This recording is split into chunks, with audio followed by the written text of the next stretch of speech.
Galera, é impressionante como um cidadão de bem adora passar a perna em outro cidadão de bem. Já repararam isso? Bom, pelo menos fica tudo em casa, de cidadão de bem para cidadão de bem. Eu estou falando do pastor Anderson Silva, que durante um podcast, que contou inclusive com a participação do chupetinha Nicolas Ferreira, sugeriu que a igreja deveria orar pedindo a Deus para quebrar a mandíbula do presidente Lula. Vamos relembrar esse momento? Mas talvez a gente não está orando na fé, na intensidade da fé, do tipo assim, ó, o guerreiro é Deus. Salmos 2 diz que o Senhor está rindo. Muita bondade. Rindo por quê? Porque ele é capaz de destruir o imperador da terra.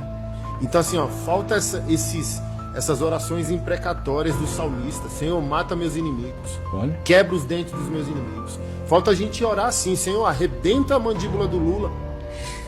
Sabe? Risos. Senhor, prostra enfermos ministros do STF para que eles te conheçam no leito de enfermidade. Em nome de Jesus. Sabe? Do tipo assim, parece que a gente não tá crendo mais, cara. Em nome de Jesus, Deus no comando. Viram só que coração bondoso, coração misericordioso desse pastor? Tem que orar pedindo a Deus para quebrar a mandíbula do presidente Lula, para eliminar os inimigos. Mas vamos aqui ao que interessa. Esse pastor Anderson Silva fundou um movimento chamado Machonaria, cujo objetivo é restaurar a masculinidade daquele homem do tempo bíblico. Parece que o cidadão de bem tem um certo fetiche por homens mais rústicos, mais selvagens, por assim dizer. Mas o que aconteceu? 18 pastores renunciaram coletivamente aos seus cargos na machonaria após suposto sumiço de 500 mil patacas, 500 mil reais. De acordo com o que está no site do ICR Notícias, ex-integrantes do grupo relatam que o líder religioso não prestava contas sobre a movimentação financeira do Hub Social em Samambaia do Sul e centralizava todas as decisões, inclusive o controle das contas bancárias. Os pastores relatam atrasos no pagamento de contas básicas, salários, férias e impostos, além de um suposto sumiço de 500 mil patacas. Sempre um cidadão de bem dando aquele calote maroto. Deixa aí nos comentários a sua opinião e se gostou desse vídeo, curta, comente, compartilhe, aproveite para me seguir e já marca aí o chupetinha para ver se ele compartilha esse vídeo também. Tamo junto. Galera, e o Papa Leão macetou a extrema-direita com um discurso sensacional sobre paz. O Papa Leão fez um comentário a respeito dessa entrada dos Estados Unidos e do conflito entre Israel e Irã, além de outros conflitos que estão acontecendo no mundo. Disse claramente que as guerras trazem danos irreparáveis e que levam gerações para poder cicatrizar. Dá uma olhadinha nessa fala do Papa, que é até emocionante de ouvir. Antes disso, já clica aí para me seguir, acompanha só. A guerra não resolve problemas. De fato, os amplifica e produz feridas profundas na história dos povos, levando gerações para curar. Nenhuma vitória armada pode compensar a dor das mães, o medo dos filhos, o futuro roubado. Deixe a diplomacia silenciar as armas.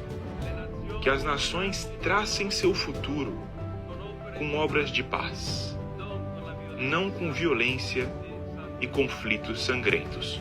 Enquanto isso, a gente tem a turma da extrema-direita aqui no Brasil que comemora essa escalada da guerra, torcendo para que um lado definitivamente extermine o outro, como se isso tivesse algum tipo de envolvimento com Deus. Eles que falam tanto de Deus, mas que defendem todas essas explosões ao redor do planeta, é um pouco controverso e difícil de entender. Além de que isso é totalmente contra o que Jesus pregaria, até porque eu acredito, e acredito que boa parte de quem é cristão sério também acredita, de que Jesus jamais defenderia em hipótese alguma você jogar bombas em pessoas inocentes. Mas a gente não pode esquecer que essa galera que está torcendo para um lado da guerra e exterminar o outro é a mesma galera que torce contra professores, mulheres, ascensão social, pessoas mais pobres mudarem de vida, etc. São pessoas que são totalmente contra tudo e todos em nome de uma guerra cultural para defender uma posição deles, que é extremamente bizarra, preconceituosa e até um pouquinho fascista, né? Pouquinho é modo delicado de falar. Que as falas do Papa Leão possam se concretizar, que a gente chegue na paz de fato quanto antes, porque é uma necessidade urgente. Para você que defende um dos lados,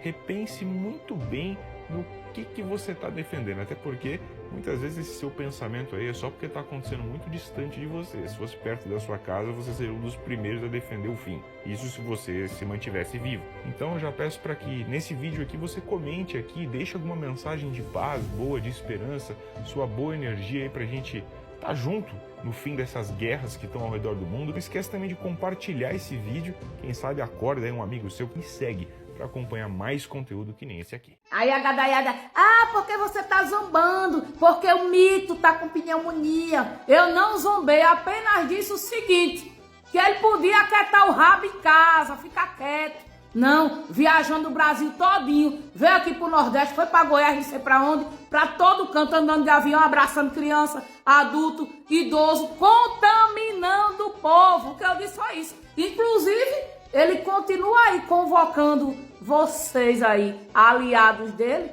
pra correr atrás dele, da pneumonia dele, aí no final de semana, né? Eu acho que é esse final de semana agora, eu não tô sabendo não. Vão lá abraçar ele. Quando estiver no hospital, porque o SUS não presta, que o SUS não presta.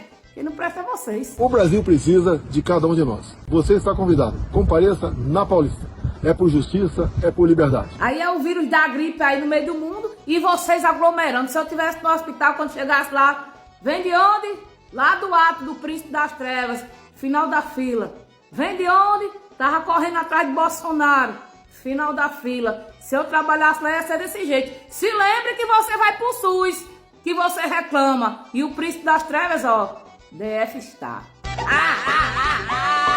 Ele tá se lixando pra vocês, bandiota. Simplesmente revoltante. Um pastor é acusado de assédio sexual por mais de 30 mulheres. E o caso é simplesmente arquivado. O que está acontecendo com o Ministério Público de São Paulo? E o governador Tarcísio vai fingir que não é com ele? Gente, presta atenção nessa história. Inacreditável! O Ministério Público de São Paulo pediu o arquivamento de um inquérito que investigava o pastor Humberto Lima Miguel, acusado de assediar sexualmente dezenas de fiéis da igreja Crescendo em Cristo. Segundo as vítimas, muitas nem sequer foram ouvidas. Elas tinham provas, prints, áudios, relatos. E mesmo assim o processo foi encerrado. E o mais revoltante, esse homem usava o nome de Deus para cometer esses abusos. Falava em ungir partes íntimas, fazia toques sugestivos e comentários nojentos sobre a roupa das mulheres da igreja. O mínimo que se esperava era uma investigação séria, profunda, com respeito às vítimas, mas não. O caso foi simplesmente arquivado. Que justiça é essa? Quem está protegendo esse homem? Por que o Ministério Público ignorou os relatos? Por que o governo de Tarcísio, tão rápido para bater estudante e professor, se cala quando as vítimas são mulheres pobres da periferia? Governador Tarcísio, o senhor vive dizendo que defende a família, que é contra a ideologia de gênero, que é cristão, mas quando o pastor usa a fé para violentar mulheres, o seu governo se cala. Esse silêncio, desculpa te falar, é constrangedor. É no seu estado, com o seu comando, que um pastor acusado por mais de 30 mulheres sai impune. Onde está a Secretaria da Mulher? Onde estão os defensores da moralidade, que vivem enchendo a boca para falar de valor cristão? Sim, cadê? Queremos resposta. Caraca, mano, 27 mil em um jantar? É isso mesmo que você ouviu, 27 mil reais em um único jantar que o deputado federal Hugo Mota e atual presidente da Câmara dos Deputados pediu de reembolso. 27 mil reais, meu parceiro. Um jantar que ele ofereceu para 30 membros do seu próprio partido. É de zoar com a cara do povo brasileiro que ganha em média 2 a 3 salários mínimos, né não? Isso é um escárnio, é um absurdo, é uma aberração. E tu aí pensa que o Hugo Mota se abalou com essa revelação do site Metrópole? Que nada, meu parceiro. Ele tá lá na festa de São João no Nordeste tomando uísque 12 anos no gargalo e rindo da cara do povo brasileiro. Se liga. Ai, gente!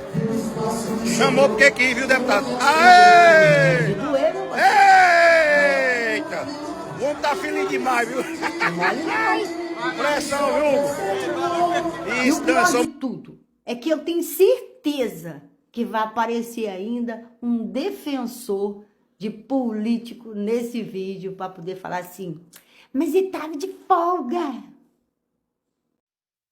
O Lula não poderia ter feito isso. Olha só, o Nicolas Ferreira tentou fazer a parte dele, ele foi contra isso aí o tempo todo, fez vídeo nas redes sociais, só que não adiantou. Tá aí, vocês sabem que eu sou lulista, ou era, né? Tô pensando aí, porque depois desse vídeo aqui, eu acho que vocês também vão repensar aí.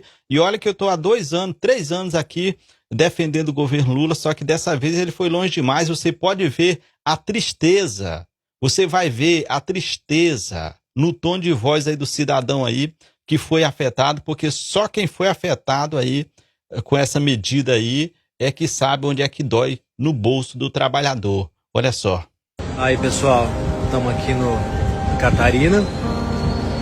E um recado para você que tem aeronave. A reforma tributária vai fazer o lançamento de PVA sobre embarcações e aeronaves. Então, pessoal, vocês aqui, ó, que tem aeronaves, podem se preparar. Uma das surpresas da reforma tributária é o lançamento de PVA sobre embarcações e aeronaves.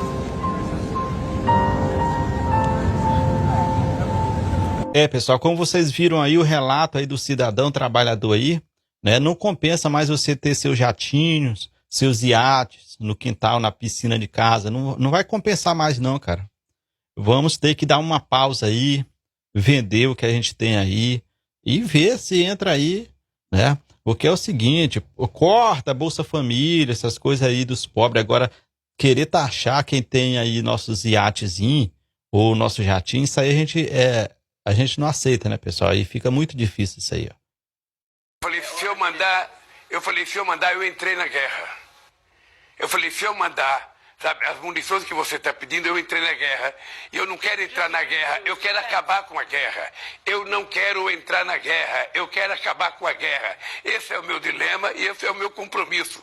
Você viu aí, o governo brasileiro não vai encaminhar munições e nem armamentos para o Irã, porque se fizesse isso, o Brasil iria entrar na guerra. E o Lula não quer que o Brasil participe da guerra. O Brasil quer discutir a paz. Então, pessoal, é fake news. Qualquer informação que diga aí que o governo brasileiro vai fornecer armamento, vai fornecer ajuda para o Irã, assim também como é fake news que o governo brasileiro forneceu urânio para o Irã, porque o Irã não precisa do urânio brasileiro. O Irã, pessoal, ele produz muito mais urânio do que o Brasil. Então, assim como aconteceu com a Ucrânia, o Brasil não vai encaminhar armamentos, munições para o Irã, porque se fizesse isso, o Brasil estaria participando da guerra. E é por isso que o Brasil também, ele não toma um lado. Ele nem fica do lado de Israel e nem do Irã. O Brasil adota a neutralidade, ou seja, o Brasil fica neutro, exatamente para não tomar posições e poder negociar a paz e falar de paz. Que é isso que o mundo precisa. O mundo precisa que se fale de paz e não que se fale de guerra. Então, pessoal, é isso aí. Compartilhe esse vídeo. Simples assim. Petista fala que o governo dele é melhor, bolsonarista fala que o governo dele é melhor, enfim, vou lançar um desafio para os dois. A partir de hoje, um não vai mais poder utilizar mais nada do que o outro governo fez. Vocês topam? Vamos lá. Você que é bolsonarista não vai mais poder utilizar o programa ProUni, não vai. Pronatec, também não. Ciência Sem Fronteira, se você foi formado pelo Ciência Sem Fronteira, rasga seu diploma. O Bolsa Família, que é o antigo Bolsa Escola, não vai mais pegar. Se você tem um farmácia popular e pega fralda geriátrica, não vai mais pegar. Você não vai mais usar farmácia popular. Se você utiliza ali o Minha Casa Minha Vida, não vai mais usar o Minha Casa Minha Vida. Prova do Enem? Mas você é empreendedor e você usa o MEI. Não pode, porque foi o governo Dilma. Você utiliza as UPAs. Você tem as creches ali que foi feita na época do PAC 1, PAC 2. Não vai mais usar, tira seus filhos de lá. Enfim, se você tem aumento real do salário mínimo, não, vai ter que ser acompanhar a inflação.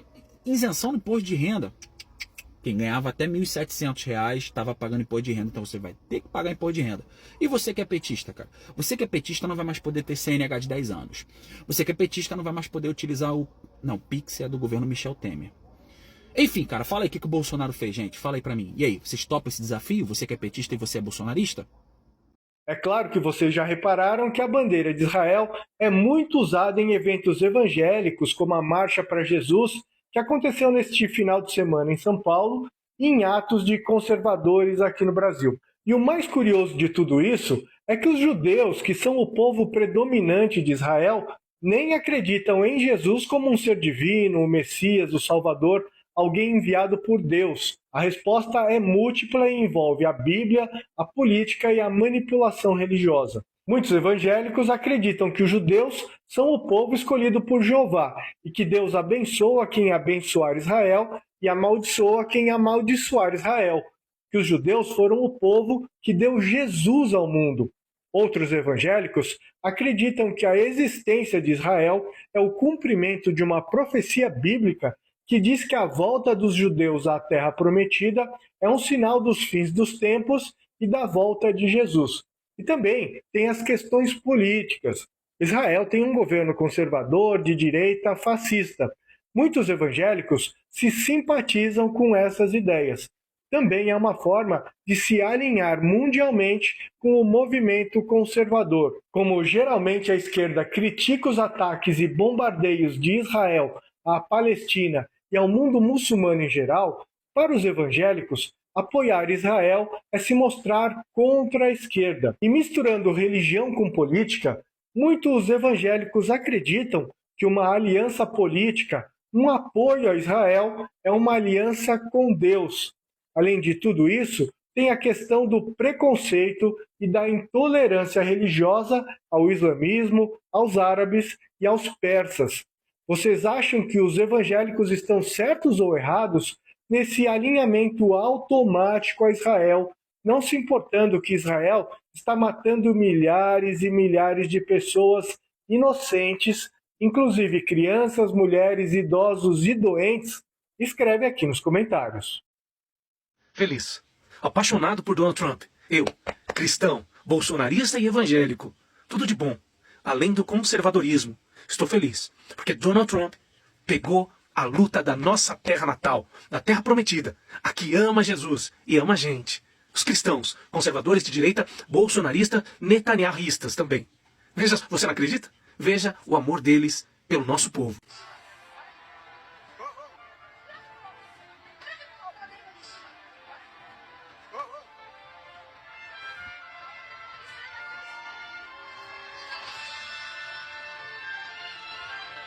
Tá surpreso?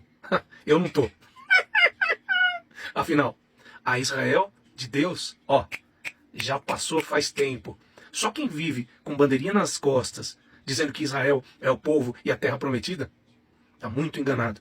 Eu, como cristão, quero a paz, independente do país. Quem atacou primeiro mesmo? Foi Israel. Mas, na cabeça desse povo, foi para se defender. É isso. Trampão. Destrói o mundo que o povo evangélico cristão está aplaudindo.